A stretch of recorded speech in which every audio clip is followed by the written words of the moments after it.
देख रहे हैं नेटवर्क 33 राजकुमार के साथ। तो चलिए बढ़ते हैं आज की कहानी की ओर। दोस्तों, मौत के मुंह से बच के निकलना सोचना जितना आसान है तो करना उससे कहीं गुना मुश्किल है।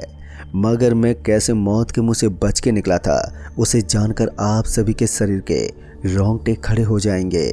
दरअसल मैं एक ऐसी जगह पहुंच गया जहां पर सिर्फ आत्माओं का राज चलता था, और जब उन लोगों ने मेरे साथ जो दर्दनाक चीज़ें की उसे सुनकर तो आप एक पल के लिए दहली उठेंगे, क्योंकि वो हादसा है ही कुछ ऐसा। लेकिन उन सभी लोगों को मात देकर मैंने कैसे भी करके अपनी जान बचाई और मैं कैसे वहाँ पर पहुँचा, ये सब जानने के लिए बने रहिए मेरे साथ। तो चलिए शुरू करते हैं मेरी एक और अनोखी दास्तां। दोस्तों, मेरा नाम कृष्णा है और मैं महज 19 साल का हूँ। उस वक्त जनवरी का महीना चल रहा था और जनवरी के महीने में कड़ाके की ठंड होती है और उस वक्त लोग कंबल या रजाई में ही रहना ज़्यादातर पसंद करते हैं। मगर मैं इन लोगों में से नहीं था। मुझे तो ठंड के मौसम में ही ज़्यादा मज़ा आता था, मगर ये मज़ा ही मेरे लिए सज़ा बनकर रह गया। ऐसे एक दिन जब मैं अपना फ़ोन चला रहा था कि तभी मेरे फ़ोन पर एक कॉल आई और वो कॉल मेरे दोस्त पीयूष की थी। पीयूष का कॉल देखकर मैंने तुरंत उसका फ़ोन उठा लिया। दरअसल पीयूष मेरे गांव में ही रहता था और वो मेरा जिगरी दोस्त भी था। फ़ोन उठाने के बाद जब मैंने उससे बात की तो उसने कहा कि उसके पापा की तबीयत बहुत ही ज़्यादा ख़राब है और उसका कोई साथ भी नहीं दे रहा है। उस समय मेरे दोस्त पीयूष की आर्थिक स्थिति बिल्कुल भी ठीक नहीं थी, जिसके चलते उसके पास पैसों की कंगाली बहुत ही ज़्यादा थी। उसकी बात सुनते मैंने कहा कि मैं कल तक तेरे घर पहुंचता हूं, तू घबरा मत, अभी तू पापा का ध्यान रख। और ये बोलकर मैंने फ़ोन कट कर दिया और फिर उसके बाद मैं सीधा तैयार होने लगा। शाम की ट्रेन से मैंने जाने की सोची। फिर घर में खबर करने के बाद मैं शाम होते ही निकल पड़ा। ऑटो पकड़कर मैं रेलवे स्टेशन पहुंचा। स्टेशन पर पहुंचते ही ऑटो वाले को पैसे देने के बाद मैं स्टेशन के अंदर दाखिल हो गया। स्टेशन के अंदर दाखिल होने के बाद मैंने टिकट लिया और उसके बाद मैं स्टेशन के एक सीट पर जाकर बैठ गया। उस वक्त ट्रेन को आने में महज कुछ ही समय बाकी था, इसलिए मैं सीट पर बैठे बैठे कुछ देर के लिए फ़ोन चलाने लगा। उस समय मैं भी थोड़ा परेशान था पीयूष के लिए, क्योंकि उसके पापा के अलावा उसका इस दुनिया में कोई नहीं था। अभी मैं इन सब ख्यालों में ही खोया हुआ था कि तभी मेरे पास एक लड़की आकर बैठ गई। मगर उस लड़की के हाथ में एक अजीब सा बैग था जो कि काफ़ी पुराना लग रहा था। उस बैग की बनावट कुछ ऐसी थी जैसे कि उसे बहुत ही सालों पहले बनाया गया हो। जब वो लड़की मेरे पास बैठी और उसके बाद जब मेरी नज़र उसके बैग से हटके उसके चेहरे पर गई तो उसे देखकर मेरी आंखें मानो कुछ देर के लिए चेहरे पर ही अटक सी गई थी, क्योंकि उसके चेहरे की खूबसूरती का कोई भी जवाब ही नहीं था। उसके चेहरे को देखने के बाद मैं सब कुछ भूल गया था।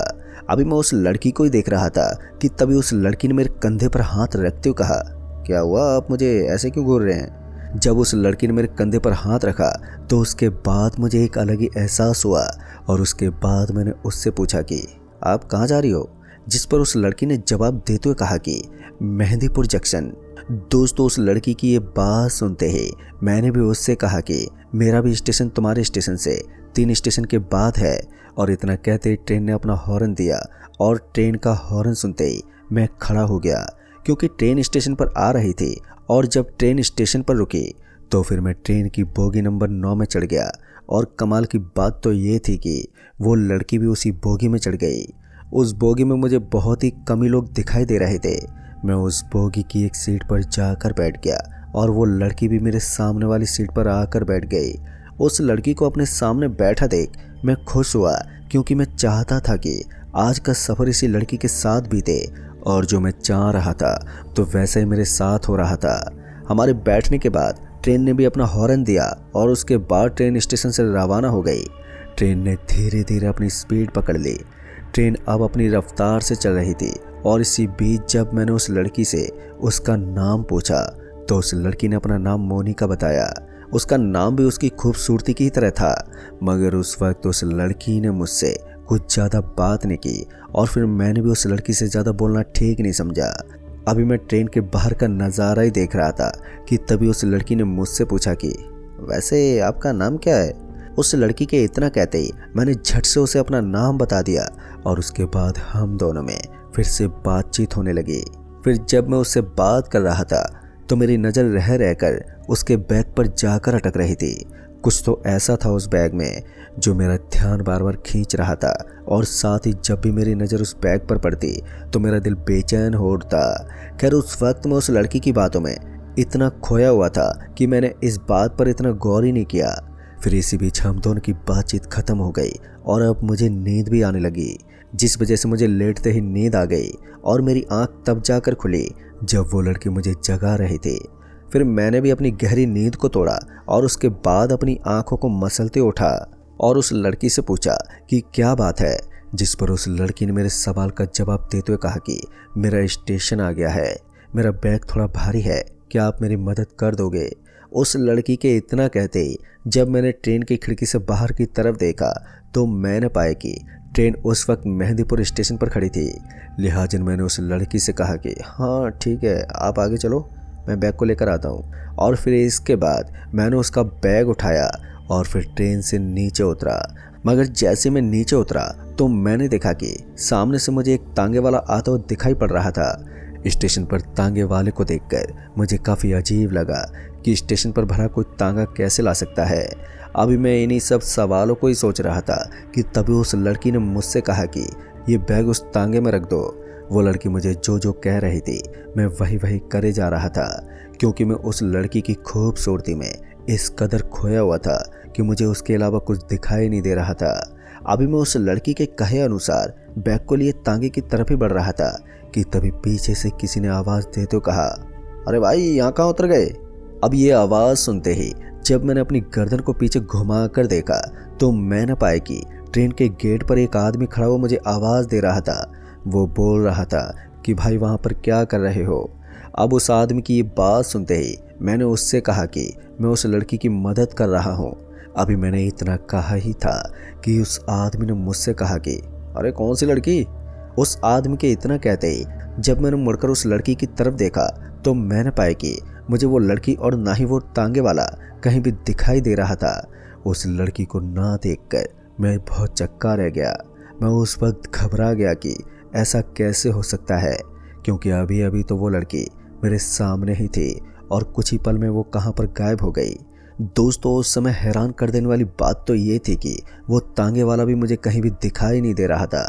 अभी मैं इन्हीं सब बातों में उलझा हुआ था कि तभी उस आदमी ने मुझे दोबारा से आवाज़ लगाई और साथ ही उसी समय ट्रेन ने भी हॉर्न दे दिया। ट्रेन का हॉर्न सुनते ही जब मैंने ट्रेन की तरफ जाने की सोची तो मैंने देखा कि वो आदमी मुझे बार बार ट्रेन के अंदर आने को कहे जा रहा था। उस आदमी से मैंने कहा कि हाँ भाई मैं आ रहा हूँ। और इसके बाद जब मैंने उस बैग को वहीं पर रखना चाहा तो वो बैग मेरे हाथों से छूट ही नहीं रहा था, और साथ ही वो बैग इतना ज़्यादा भारी हो गया था कि मैं उसे उठा तक नहीं पा रहा था।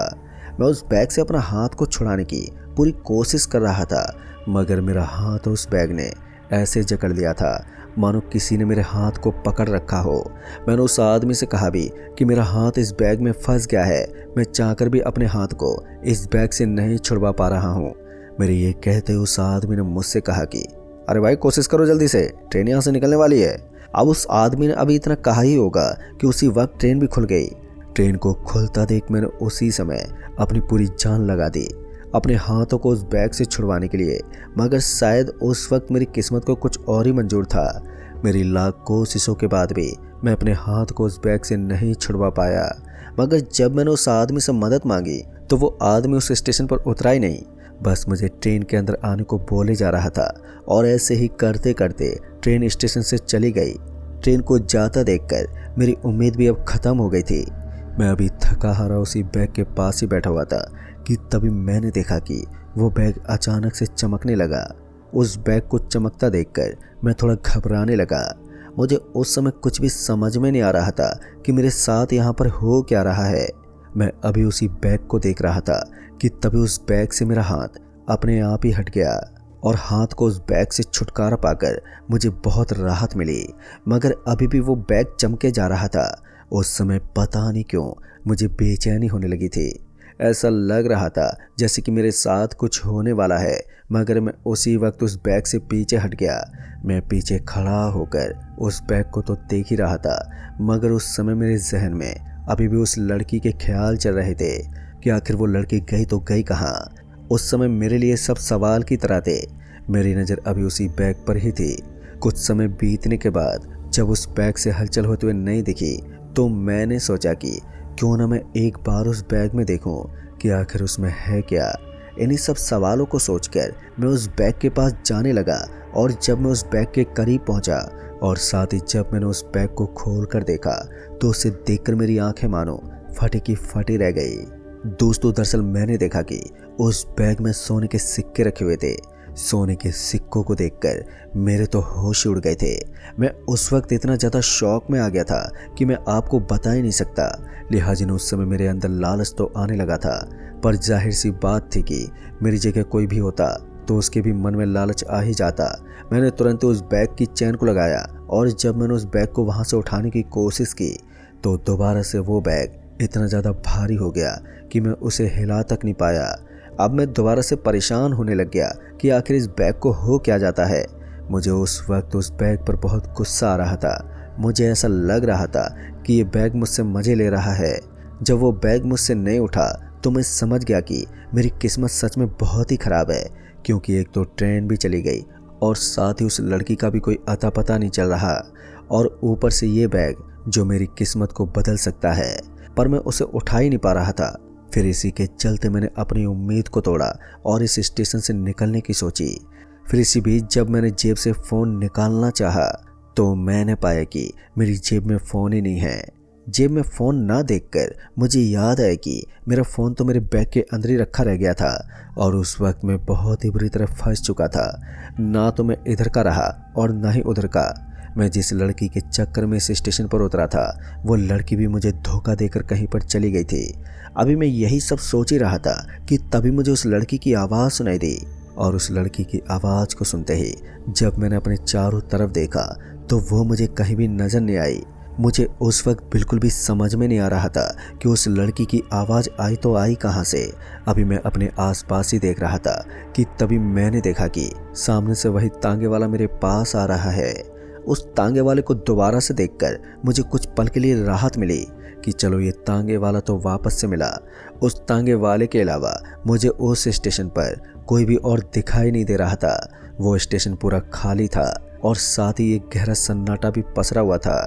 जब वो तांगे वाला मेरे पास आया तो उसे देखकर मैं एक पल के लिए बहुत चक्का रह गया। दरअसल मैंने देखा कि उस तांगे वाले का चेहरा मुझे दिखाई नहीं दे रहा था। दिखाई दे रहा था तो वो था उसका शरीर। स्टेशन पर अंधेरा ज़्यादा था तो शायद इसी वजह से मुझे उस तांगे वाले का चेहरा ठीक से दिखाई नहीं दे रहा था। फिर इसी बीच जब मैंने उससे उस लड़की के बारे में पूछा तो उसने मुझे बताया कि वो लड़की कोई आम लड़की नहीं है। उस लड़की के चक्कर में जो कोई भी आया वो बचकर नहीं निकल पाया। उसकी खूबसूरती ही लोगों को इस स्टेशन तक लेकर आती है और उसके बाद वो उसके साथ वो करती है जो दर्द भरा होता है। दोस्तों, इस तांगे वाले की बात सुनकर तो मेरे शरीर के रोंगटे एकदम से खड़े हो गए थे। उस वक्त मुझे यह एहसास हुआ कि मैंने कितनी बड़ी भूल कर दी है। अभी मैं अपनी गलती पर अफसोस ही कर रहा था कि तभी उस तांगे वाले ने मुझसे कहा कि मैं आपको यहाँ से कहीं और लेकर चलता हूँ, शायद आप बच जाओ। अगर आप जब तक यहाँ पर रहोगे तो पता नहीं कब वो लड़की यहाँ पर आ जाए और आपकी जान ले ले। मगर इसी के चलते जब मैंने उस तांगे वाले से उस बैग के बारे में पूछा तो उसने बताया कि इस बैग से आप जितना ही दूर रहोगे तो ही आपके लिए अच्छा होगा, क्योंकि ये सोने के सिक्के बस एक छलावा है। उस समय मुझे ऐसा लगने लगा था कि मैं छलावे की दुनिया में आ गया हूँ, क्योंकि ये ऐसी ही बातें कर रहा था जो कि मेरे ऊपर से जा रही थी। मेरा दिमाग काम करना बंद कर चुका था क्योंकि मैं इस कदर वहाँ पर फंस गया था कि मुझे कुछ भी समझ में नहीं आया कि मैं क्या करूँ। अभी मैं वहीं पर खड़ा ही था कि तभी उसने मुझे दोबारा कहा कि मैं आपको उस लड़की से बचा सकता हूँ। पर दोस्तों, उसकी बात सुनकर मैंने सोचा कि मेरा यहाँ से निकलना ही बेहतर होगा। उस समय मैं तांगे वाले की बातों में आ गया, जिसके बाद मैं उस तांगे में जाकर बैठ गया। फिर इसी के चलते जब उसने तांगे को आगे बढ़ाया तो उसी के साथ मुझे बेचैनी भी होने लगी। पता नहीं मुझे क्यों इस तांगे वाले पे शक की बू आने लगी, क्योंकि पहले भी उस लड़की की तरह मेरे सामने से ये गायब हो गया था।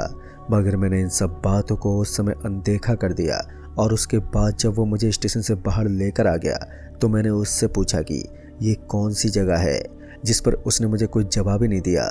जब मेरे पूछने पर उसने कोई जवाब नहीं दिया तो उसके बाद मैंने उससे दोबारा कहा, मगर इस बार भी उसने मेरी बात का कोई भी जवाब ही नहीं दिया। उसके जवाब ना देने पर मैं सोच में पड़ गया कि ये कुछ बोल क्यों नहीं रहा, और ये मुझे ऐसी जगह पर लेकर आ गया था जहाँ पर मुझे सड़क के दोनों तरफ बस जंगली जंगल दिखाई दे रहा था और कुछ भी नहीं। अब मुझे कुछ न कुछ गड़बड़ लग रही थी। फिर वो चलते चलते मुझे जंगल के अंदर एक गुफा के पास लेकर आ गया तो उसके बाद मैं घबराने लगा और मैं समझ गया कि ये मुझे अपनी बातों में फंसाकर जानबूझकर यहाँ पर लेकर आया है। फिर मैंने उसी वक्त उसके कंधे को पकड़ के हिलाते हुए कहा कि ये कौन सी जगह है और तुम मुझे यहाँ पर क्यों लेकर आए हो। जैसे मैंने उससे इतना कहा कि तभी उसने तांगे को एकदम से रोक दिया और उसके बाद मैंने अपना हाथ उसके कंधे से हटा लिया। अभी मैंने उसके कंधे से अपना हाथ ही हटाया था कि तभी उसने अपनी गर्दन को मेरी तरफ घुमा दिया, और जब मैंने उसका चेहरा देखा तो उसे देखकर तो मेरी रूह ही कांप उठी, क्योंकि उसका चेहरा इतना ज़्यादा भयानक था कि मेरे शरीर के रोंगटे भी खड़े होने लगे थे। उस वक्त मेरी सांसें भी ऊपर नीचे होने लगी थी। उसके चेहरे पर जख्म बने हुए थे और साथ ही खून भी निकल रहा था। उस वक्त ये मंजर देखकर मेरे हाथ पैर ठंडे पड़ गए थे, मगर मैंने कैसे भी करके अपने आप को संभाला, और उस वक्त मुझे ये पता चला कि आखिर डर क्या चीज़ होती है। मगर कमाल की बात तो ये थी कि वो मुझे कुछ कर नहीं रहा था, वो बस मुझे घूरे जा रहा था, मगर उसके घूरने से भी मुझे घबराहट हो रही थी। अभी मैं उसे देख ही रहा था कि तभी उसने भारी आवाज़ में कहा, जो मैं तुम्हें कहूँगा तुम्हें वही करना होगा। अब उसके ये कहते ही मुझे पता नहीं एकदम से गुस्सा आ गया, और मुझे उस समय गुस्सा क्यों आया ये तो मैं आज तक नहीं समझ पाया। और उसके बाद उसकी बात में गुस्से से तांगे से उतरकर भागने लगा।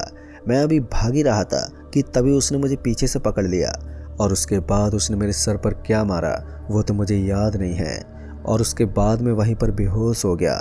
फिर जब कुछ देर के बाद मेरी आंख खुली तो मैंने अपने आप को तांगे के अंदर पाया, और जब मैंने वहाँ पर अपनी गर्दन को चारों तरफ घुमाया तो मुझे वहाँ पर कोई भी नहीं दिखा। अभी मुझे वो तांगे वाला कहीं भी नज़र नहीं आ रहा था। तांगे वाले को ना पाकर मुझे बहुत राहत मिली, और मेरे लिए उस वक्त ये बहुत ही अच्छा मौका था यहाँ से बचकर जाने का। और यही सब सोचकर मैं तांगे से उतरा, और फिर उसके बाद जब मैंने वहाँ से कदमों को आगे बढ़ाना शुरू किया कि तभी अचानक से वो तांगे वाला मेरे सामने दोबारा से आ गया। उसको दोबारा से देखकर जहाँ मेरा डर कुछ पल के लिए कम हुआ था तो अब वो मेरा डर और भी बढ़ने लगा था। दोस्तों, उस समय मुझे डर इस बात का लग रहा था कि कहीं ये मेरे साथ कुछ कर ना दे। अभी मैं यही सोच रहा था कि तभी मेरे कंधे पर किसी ने अपना हाथ रखा, और जब मैंने किसी का कंधे पर हाथ देखा तो मैं घबराने लगा, क्योंकि तांगे वाला तो मेरे सामने खड़ा था तो मेरे पीछे कौन था। जब मैंने डरते पीछे मुड़कर देखा तो उसे देखकर तो मेरी हवा ही निकल गई। दरअसल मैंने देखा कि मेरे सामने वही लड़की खड़ी थी जो मुझे स्टेशन पर लेकर आई थी। उस लड़की को देखकर मैंने उससे कहा कि तुम मुझे यहाँ पर क्यों लेकर आई हो, आखिर तुम चाहती क्या हो। अभी मैंने उस लड़की को इतना ही कहा था कि तभी उस लड़की की खूबसूरती एक ही झटके से बदसूरती में तब्दील हो गई, जिसे देखकर तो मेरा दिल ही दहल उठा, और साथ ही मेरे दिल की धड़कनें भी जोरों से धड़कने लगी थी। अब मेरी डर की सीमा और भी बढ़ने लगी थी। मुझे उस वक्त बिल्कुल भी समझ में नहीं आ रहा था कि मैं करूँ तो करूँ क्या। मैं उन दोनों के सामने पत्थर की तरह खड़ा हुआ था, मगर जब मेरी नज़र उस लड़की के हाथों पर पड़ी तो मैंने देखा कि उस लड़की के हाथों में वही बैग मुझे दिखाई दिया, और उस बैग को देखकर मुझे ये समझ में नहीं आया कि ये लड़की अब बैग को यहाँ पर लेकर क्यों आई है। अभी मैं यही सब सोच ही रहा था कि तभी मैंने देखा कि अब वो तांगे वाला भी उस लड़के के बगल में आकर खड़ा हो गया था। उन लोगों को अपने सामने खड़ा देखकर मेरा डर बढ़ते जा रहा था। अभी मैं डर से कांप ही रहा था कि तभी उस लड़की ने मुझसे कहा कि तुम्हें ये बैग इस गुफा के अंदर लेकर जाना है, और तुम्हें उस गुफा के अंदर एक औरत मिलेगी और उसका नाम है खूबी बुआ। इस बैग को तुम्हें उस खूबी बुआ को देकर आना है, और साथ ही तुम्हें 2 मटकियाँ भी वहाँ पर दिखाई देंगी। तुम्हें उन मटकियों को खूबी बुआ से चुरा कर लाना है, और उसके बाद उन मटकियों को तुम्हें सीधा जंगलों के अंदर जाकर नदी में डाल देना है, जो कि जंगल के अंदर है। मगर एक बात याद रखना, जैसे उसके हाथ में ये बैग गया तो वो तुम्हें उसी वक्त मार देगी, और ये भी याद रखना कि उस बैग को खूबी बुआ को बिना दिए तुम उस गुफा से बाहर नहीं निकल सकते। दोस्तों, उस लड़की की ये बात सुनकर मैं अब बहुत ही ज़्यादा दुविधा में पड़ गया था। मेरे एक तरफ कुआं था तो दूसरी तरफ खाई। मुझे ये समझ में नहीं आ रहा था कि मैं करूँ तो करूँ क्या। जब मैंने उस लड़की से ये कहा कि अगर मैं ये काम ना करूं तो मेरे ये कहते उस लड़की ने जवाब देते हुए कहा कि नहीं तो तुम्हें यहीं पर मार देंगे हम। उस वक्त मैंने ये मान लिया था कि मेरी मौत तो आज पक्की है, मगर उस वक्त मैंने अपनी हिम्मत को थोड़ा जगा कर रखा और उसके बाद मैंने उस लड़की से कहा कि मैं जा रहा हूँ खूबी बुआ के पास। और फिर मैंने उस लड़की से बैग लिया और उसके बाद उस गुफा की तरफ बढ़ने लगा। लेकिन मेरे जहन में एक बात बार बार आ रही थी कि ये खूबी बुआ है कौन। यही सब सवाल लेकर मैं उस गुफा के अंदर पहुंचा।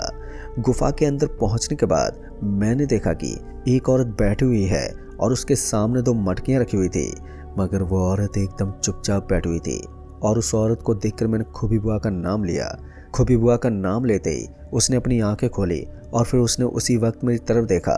फिर जब मैंने उसका चेहरा देखा तो उसे देखकर मेरा तो दिल ही दहल उठा, क्योंकि उसका चेहरा था ही कुछ ऐसा। उसके चेहरे का आधा हिस्सा तो बुरी तरह से जला हुआ था और दूसरा हिस्सा खूबसूरती से निखर रहा था। मैंने उस समय पहली बार अपनी ज़िंदगी में ऐसी औरत को देखा था। मैं अभी उस खूबी बुआ को ही देख रहा था कि तभी उसने कहा कि क्या तुम वो बैग लेकर आए हो।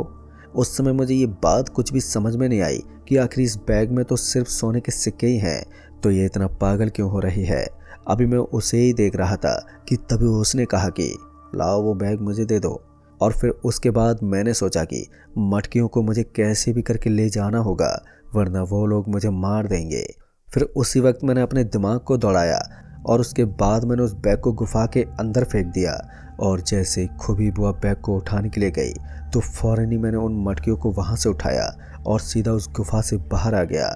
गुफा के बाहर आने के बाद मैं निकल पड़ा नदी की ओर और मैं भागते भागते जब उस नदी में पहुंचा तो उसके बाद मैंने सीधा उन मटकियों को नदी के अंदर डाल दिया।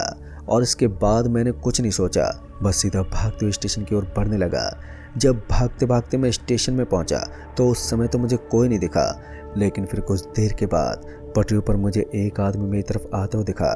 और जब वो मेरे पास आया तो उसने कहा कि जल्दी चलो, ट्रेन अभी भी रुकी हुई है।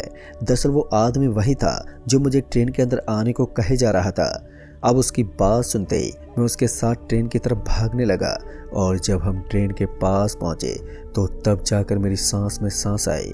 मैं तुरंत ही ट्रेन में चढ़ा और फिर ट्रेन भी उसी वक्त खुल गई। और फिर उसके बाद जब उस आदमी ने मुझसे कहा कि तुम उस स्टेशन पर क्यों उतरे थे, तुम्हें पता भी है कि उस स्टेशन पर जो भी उतरा वो कभी वापस नहीं लौटा, और जिस लड़की के चक्कर में तुम इस स्टेशन पर उतरे थे वो लड़की ही सबकी जान ले लेती है। दोस्तों, उसकी बात सुनने के बाद जब मैंने उसे अपनी सारी बात बताई तो उसे सुनकर उस आदमी के पसीने छूटने लगे। लेकिन दोस्तों, इसके बाद से मैं कभी भी खूबसूरत लड़की के चक्कर में कभी नहीं पड़ा। लेकिन मैं आज भी सोचता हूँ कि आखिर वो लड़की थी कौन, और साथ ही वो तांगे वाला आखिर कौन था। और सबसे बड़ी रहस्यमय बात तो ये थी कि वो खूबी बुआ कौन थी जो गुफा के अंदर बैठी हुई थी। ये सब तो मुझे नहीं पता चला। खैर दोस्तों, उन सभी का रहस्य आज भी मेरे जहन में दबा हुआ है। तो दोस्तों, इस कहानी में बस इतना ही। कहानी आपको पसंद आई हो तो वीडियो को लाइक शेयर कमेंट ज़रूर कर दें, और साथ ही चैनल पर अगर नए हैं तो चैनल को ज़रूर सब्सक्राइब कर दें। तो मैं आपका दोस्त राजकुमार जल्द ही मिलूँगा ऐसी एक और दर्दनाक खौफनाक घटना के साथ। तब तक के लिए बाय एंड टेक केयर।